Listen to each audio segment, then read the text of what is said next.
এই শারমিন মা কি এত রাতে কি হ্যাঁ কি করো তুমি? তোর ফর্সার ক্রিমটা বাড়িতে রাখে আসছিলি না, এইটা যদি তুই রাত্রে বেলায় না রাখিস তাহলে তোর রাত্রে তো ঘুম আসে না, সেই জন্য নিয়ে আসছি। আয় এদিকে আয়, আমি তোর মুখে ক্রিমটা লাগাই দেই। শারমিন, তার মানে কি তুমি ক্রিম সুন্দরী? তুমি আমার ছোটবেলা থেকে দেখো নাই? তোমার লাগাই দাও লাগবো না, আমার ক্রিম আমারে দাও, আমি লাগাই নিব। দাও দাও। দেন ক্রিম, দেন ক্রিম, মানে আমার বাড়িতে নাই।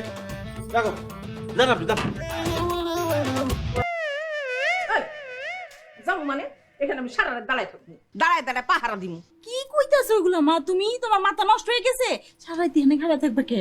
জোর করে সাতটারের লগে তোরে বিয়া দিছি না, রাত্রের বেলায় ওর মা বাপ যদি তোরে মাইরা ফেলায় সেই জন্যই আমি এখানে দাঁড়ায় থাকবো। তোরে কেউ কিছু বললে আমি অ্যাটাক করবো।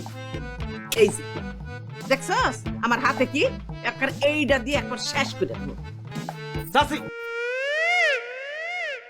আম্মা জান, আমার আব্বা আম্মা এতক্ষণ কান্নাকাটি করে ঘুমায় পড়ছে, আর আমি শারমিনকে বিয়ে করছি। শারমিন আমার বউ, আমি ওরে ভালোবাসি। আমি থাকতে ওরে কেউ কিচ্ছু করতে পারবো না। আপনি এটা চিন্তা করেন না আম্মা, দয়া করে আপনি এখান থেকে যান, আমাকে বাসটা একটু করতে দেন। হ্যাঁ আম্মা তুমি যাও, আমার যদি কেউ কিছু করে আমি জোরে চিৎকুট দিব। তুমি আব্বা রে নিয়া রুবি রে নিয়া আমাকে চোদ্দ গোষ্ঠী না আয়া করো, হ্যাঁ ঠিক আছে? যাও।